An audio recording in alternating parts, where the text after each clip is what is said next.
Hello, hello, everyone. Welcome back to the show. Thanks for being here, listening to our show. This is Kelsey Aida. I am one of your co-hosts. I'm also here with my bestie, Lindsay Robinson. She's a hypnotherapist and a mom and an awesome human.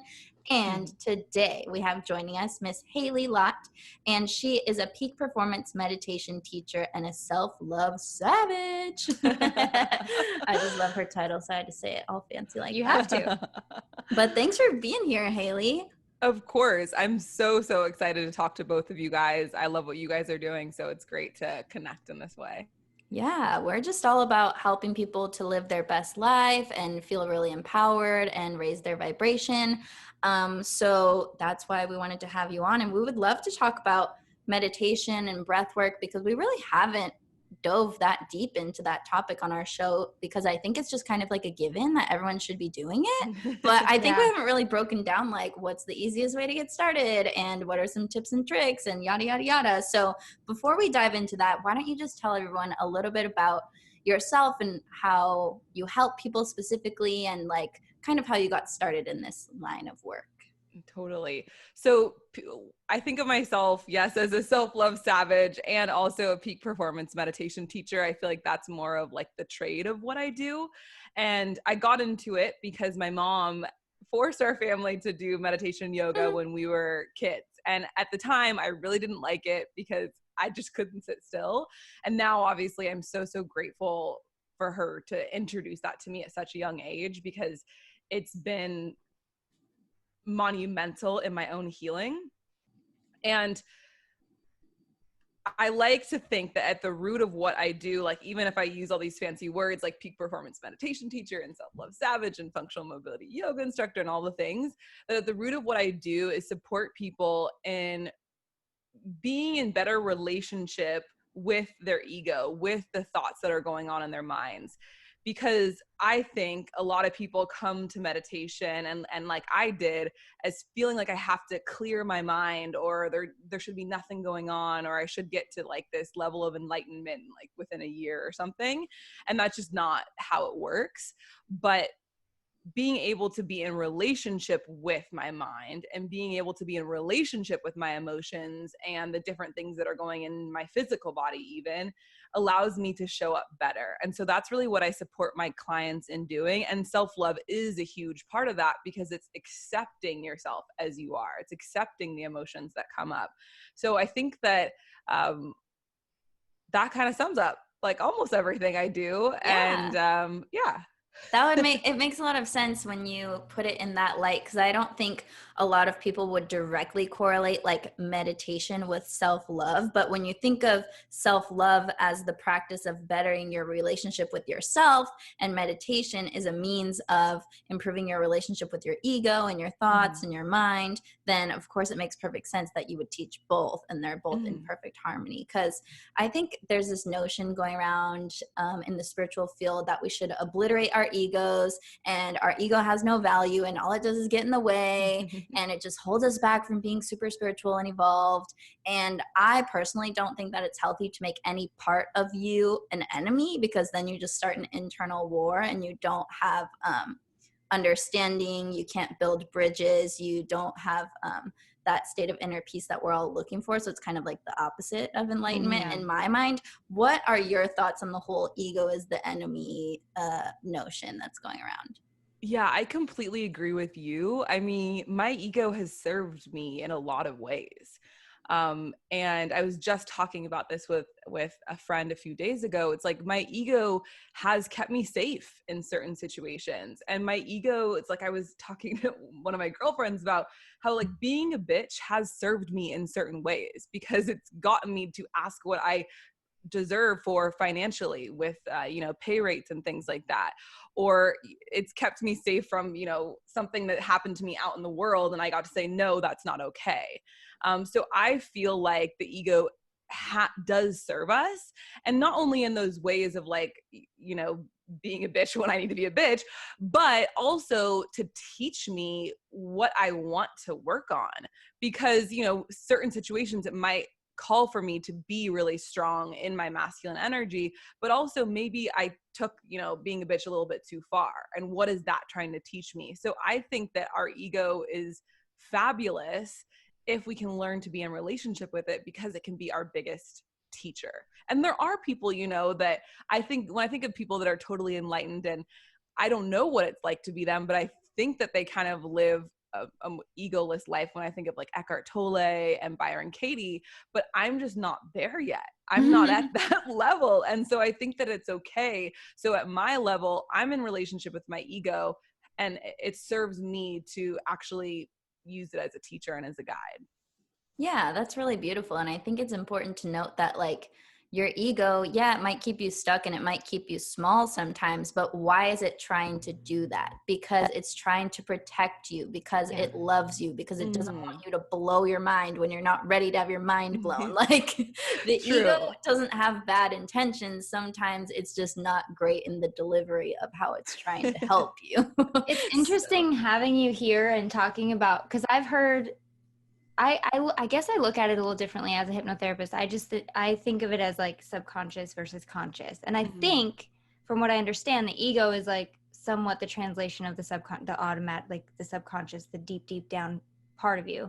And it's this, I say the same thing. Like, the only drive and motivation for your subconscious is to keep you alive. Now, yes, that also sometimes means stuck. That means frustrated. That means not fulfilled. That means but you're alive. That's the deal. You're safe in terms of what you decided to teach it that safe meant. Now, consciously, sometimes it doesn't make any sense, and sometimes we can't kind of bridge the gap between what our conscious mind wants versus what we've taught our subconscious or the ego that we need to keep us alive. And so I like that. Am I understanding the ego correctly when you talk about it that way? Because that's kind of how I translate it, and I've never actually talked about it before, like how it could be similar. I do talk about it like that. I do think that, like, these, you know, a lot of the ego conversations we have are coming from the subconscious. And that's why I love things like hypnotherapy or meditation, is more in my field, but I've done a lot of hypnotherapy too. And it's because we can get to those deeper levels and see how we can, okay, how can I shift this thought, and how will that affect me in my conscious choices? Because a lot of those ego things we're not choosing them consciously. It's like so deep that we don't even know that it's there. So I think that in things like hypnotherapy and meditation, you can really explore, why am I having these tendencies or these patterns continuously show up, and what do I want to do to shift them to feel better or act in a way that I'm more proud of. Amen. Yeah, how can we work with the ego in a way that's more beneficial for all the parts of you, instead of sometimes like self-sabotagey, when the ego's like, don't do that, it's scary, and you're like, but I actually want to do that thing, and then it's holding you back. You know, we've all been there. Yes. Basically, there's nothing in your body, mind, emotions that is there by accident, and there's nothing in there that is not from love. Me and Kelsey say that all the time. Like, everything in there is just trying to take care of you in its own weird way that it thinks it's taking care of you. Sometimes dysfunctionally, but it always has a good intention. and you get to decide, and that's a beautiful thing. You get to decide, do I want to be taken care of this way, or do I want to choose differently? And that's the first step, I think. So you tie in very well with what we preach every week. Which is why she's here, because we're all a vibrational match, like always. Yes. Cool. So I want to touch on something you said earlier, Hailey, which was about like, you thought in the beginning of your meditation practice that you had to like clear your mind and sit really still and blah, blah, blah.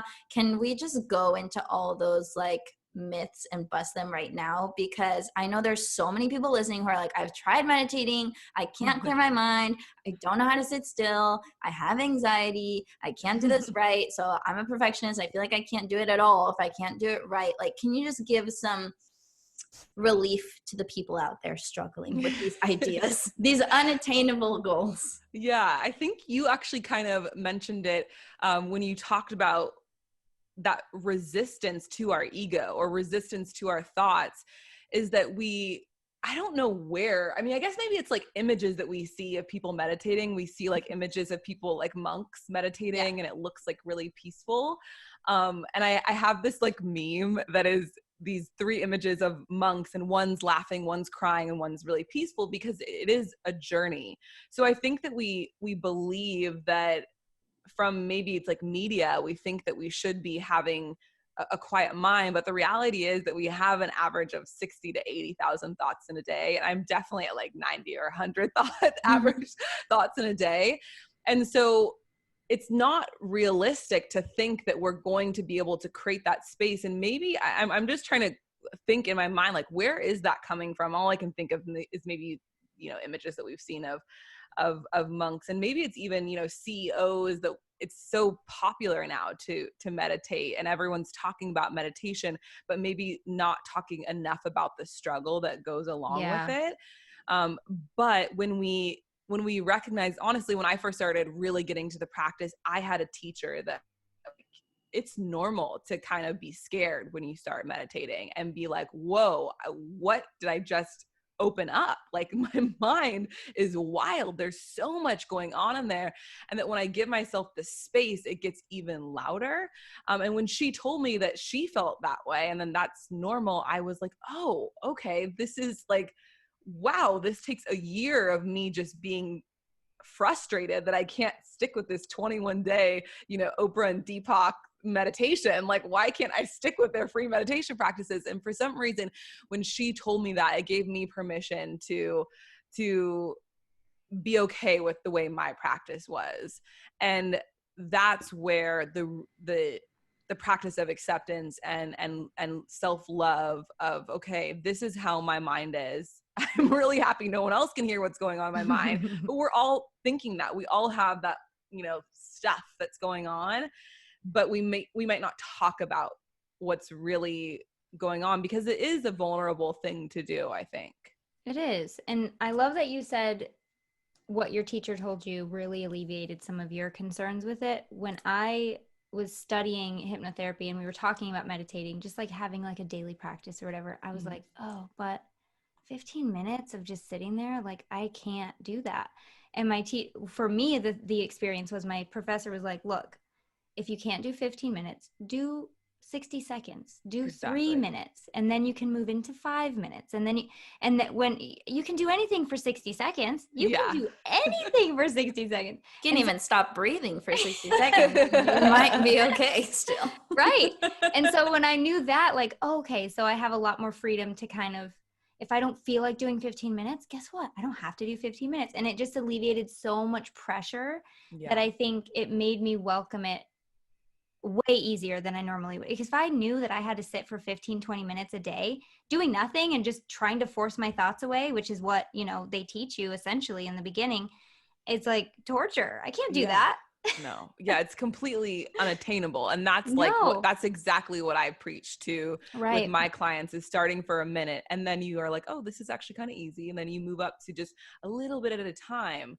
And I also talk about making your practice yours. So maybe it's not even sitting somewhere. Maybe it's like cooking and you're just bringing that awareness as you stir the pot, or maybe that's brushing your teeth and you're just being aware of what it feels like to brush your teeth. Like, maybe that's where you start, because I think that even sometimes sitting, even for 60 seconds, can be like, what? I don't know.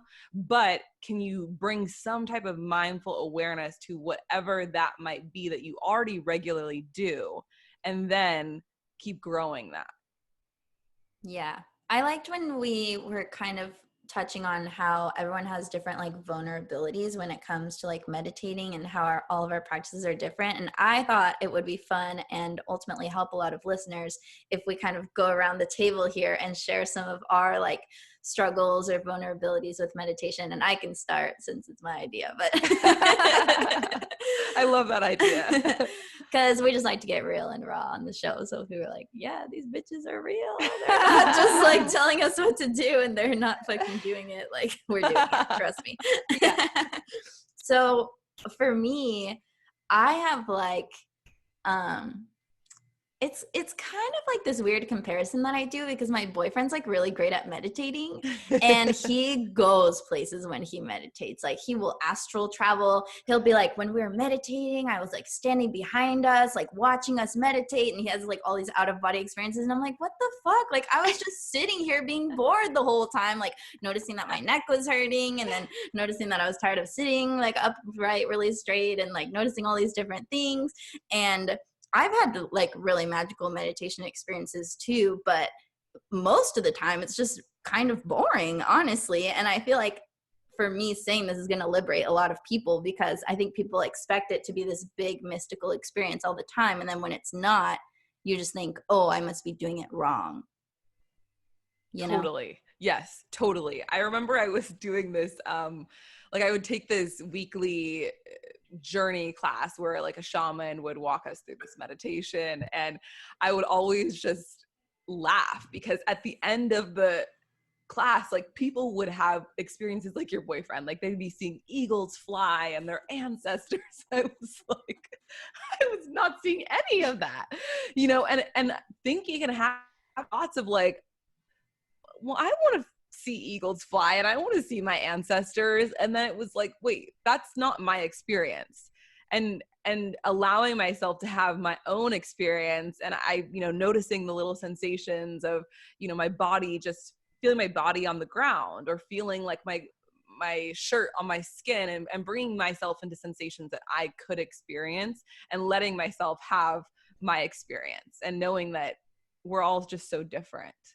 I love that. Helped me. Nice. I have one. Yeah. So my biggest pet peeve with meditation, well, I have two. Number one, I get so uncomfortable. Like I have to lay down, which I know is not a good thing, because you want the clean energy flow and you want to be able to like not go so deep because you want to support yourself. But I'm just so uncomfortable. Like I spend my whole day uncomfortable. I don't want to meditate and still be more uncomfortable. Right. So that's number one. Number two, when I notice myself like going into meditation, and it's so similar to hypnosis that like I know what my body does when it feels like that.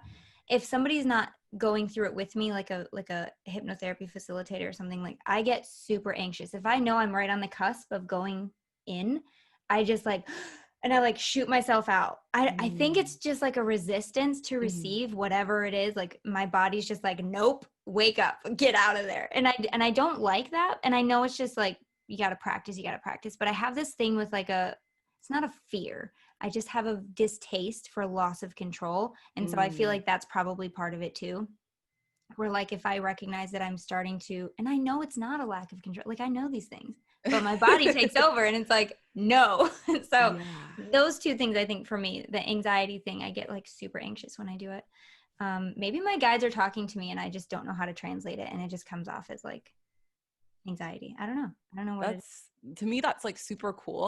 When I first started meditating, I would study with this monk who actually left the Plum Village in France, came here, now studying to be an acupuncturist. But I would fall asleep when I first really got into the practice. I would fall asleep all the time. I mean, I was meditating in my bed, so that was the first thing that he was like, okay, maybe don't do that.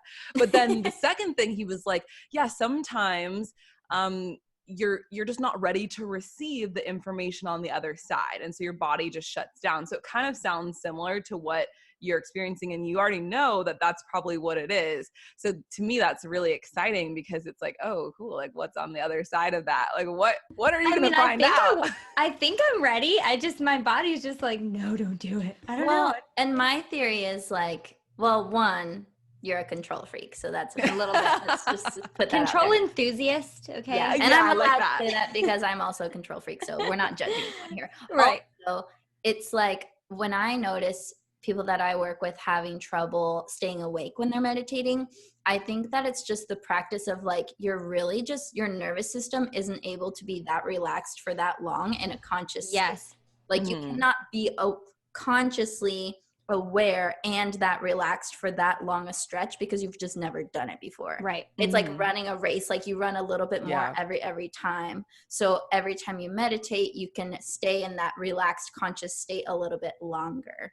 But also, laying in the bed, that's a recipe for sleep, especially at the end of the day if you're like really tired, or if you just woke up and you're trying to meditate in your bed. I always just fall back asleep.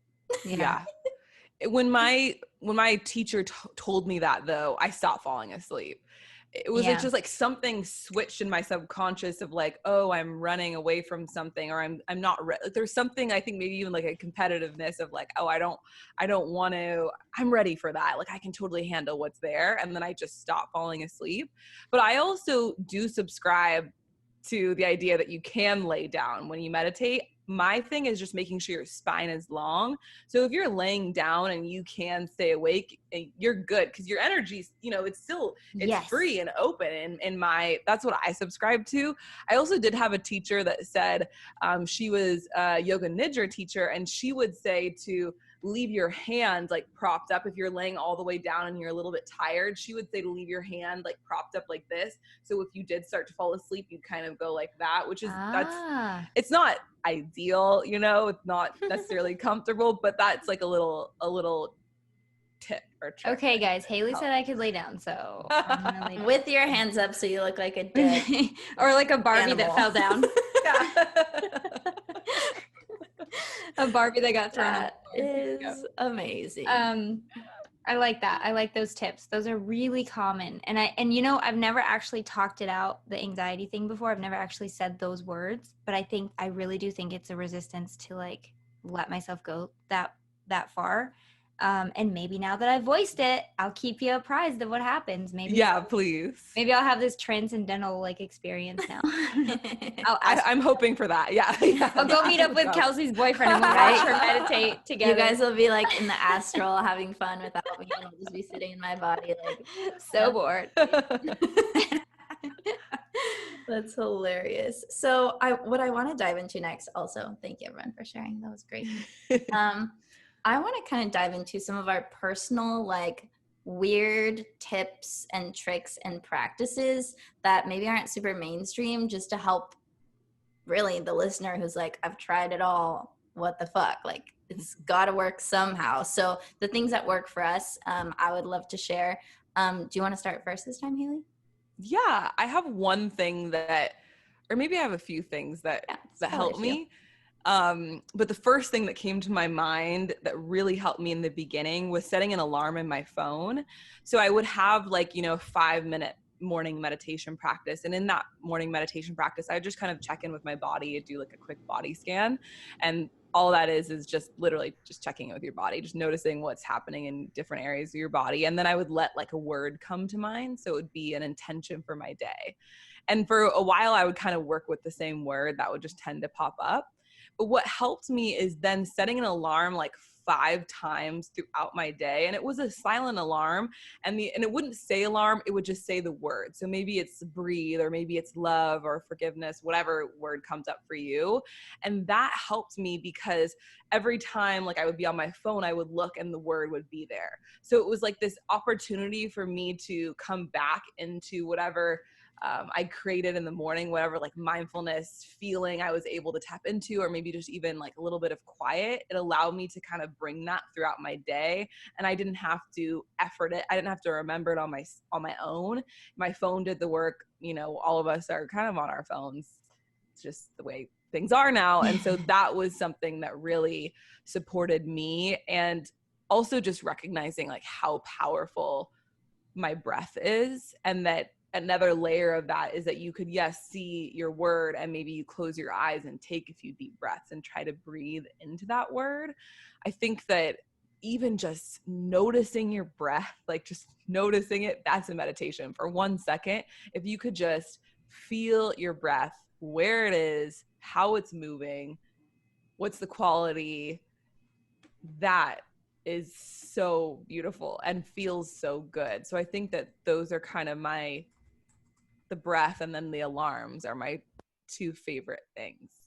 Yeah, I really love the timer trick because I feel like it creates a safe container for you to be like, okay, for the next 10 minutes, 5 minutes, 20 minutes, I'm going to give myself permission to just explore and open up to something or nothing. It could just be just laying there and breathing, or it could be something exciting, or it could be something relaxing. Or a lot of times when I meditate, I'll get like messages from my spirit team of like, don't worry so much about this, or this is all gonna work out, or whatever. So yeah, the timer helps so much. Do you ever use the app Insight Timer? I don't. I remember I've used like I've tried out the apps, but I just, in the beginning, I think when I first started practicing meditation, the apps really helped me because I didn't really know what I was doing or like how long to do it. And still sometimes you know, probably like maybe once every other week, I'll still go to like YouTube and just type in like meditation just to give some, you know, give myself a little extra support. But I haven't actually, I don't think I've tried Insight Timer. I've tried Headspace. I've tried Calm. Okay, But so not. Insight Timer is cooler in my opinion because it's not just guided meditations, which there are a bunch. It's Okay. literally like an alarm, but you can set like a gong as the end bell or like a nice sound instead of like ring, ring, ring, like a normal alarm. Yeah. So you can make it more like tranquil and meditative. And I then like it that. logs like your stats. So you can be like, I meditated for 30 days in a row and this many minutes this month. And then it's like these many people meditated on the planet at the same time as you. And so it's just like cool. It has like a little community aspect to it. So I that's what love I always that. would recommend to people. And it's free. I think there is a premium version, but they're not sponsoring the show or anything. I just really like that app. Yeah, I'll definitely try that out. I like anything with community. I think that actually, if I could add one more thing, I mean, I probably could add a lot, but the Yeah, add community all you want. piece, I love that because when you have accountability with anything, it just makes things easier. So I will go on YouTube and do something like that, but I always, at least once a week, like to practice. Now I practice virtually, but practice with, you know, some teacher and it kind of whoever I can find that has a class in the day that I need it most. But when you have that community of people that are, even if you don't know anyone on the call, but just knowing that there's other people trying to do the same thing that you're doing, you can feel the energy and it just feels good to have that connection, especially now. Yeah, and it's cool because in the guided meditations on this app, Insight Timer, you can see like ratings from other people. So they'll be like, my experience when I did this meditation was this happened or blah, blah, blah. So that's kind of cool too because there's some dialogue created. But yeah, if you want to try a meditation app, I would say start with that one. I've tried all the other ones and they're all like the same except that one. Yeah. For me, what works really well is I've realized that I don't really like to be told what to do in the morning. So I always save guided meditations for the nighttime when I'm more brain dead and it's harder for me to focus. But in the morning, I'm like really clear. So that's when I would do like my breathing or my own mantras or my own visualization or whatever I want to dive into. And I definitely make sure to not do it in bed anymore, like I said before. I can sleep so much. Like I will literally wake up, be hungry, go eat cereal, and then I'm like, well, I could probably sleep for 3 more hours now that I'm not hungry anymore. So jealous. like doing a guided one at nighttime, that really helps me. And then something really weird that I found is, so when I was doing my 200-hour yoga teacher training, one of my teachers was talking about how like when you inhale, it activates your nervous system, kind of like it gets it more ready, right? But when you exhale, it like decompresses the nervous system, of course. So something that I do in my meditation is sometimes I'll just hold it really long after I exhale. And I find that it's so easy to be like, cricket, cricket, cricket, like in my mind, like the thoughts slow down when there's like no breath.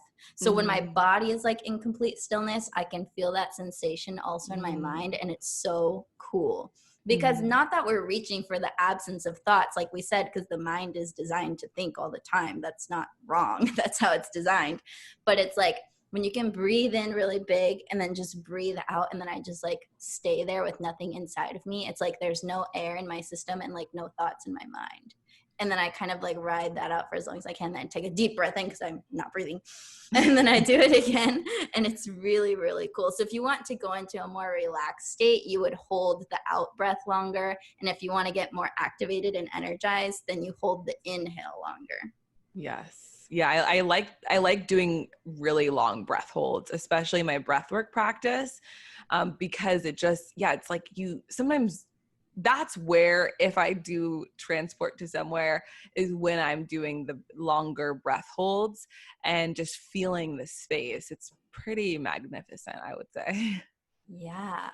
Hey there. Thanks for watching this video. If you'd like to watch the extended version where you get the full podcast episode in a video format, just go to patreon.com/highvibe. The link is in the description. That's where you can become a supporter of the show, listen to all the episodes via video format, and each week you get extended versions of the show, meaning You get to see the pregame behind the scenes, and also you get an extended interview with whoever we're guesting, or if it's me and Lindsay, we usually pull cards for you guys, fun stuff like that. So go check it out. There's lots of cool goodies, including a free copy of my book, a free audio hypnosis from Lindsay. She's a hypnotherapist. And yeah, we just want to give you all the goods, all the content. So head over to patreon.com/high vibe to become a Patreon. Or if you'd rather listen to the rest of this episode, head over to highvibinit.com where you'll see all the links to everywhere that it's getting streamed. Click your favorite one and be sure to subscribe so you don't miss an episode. Thanks for listening.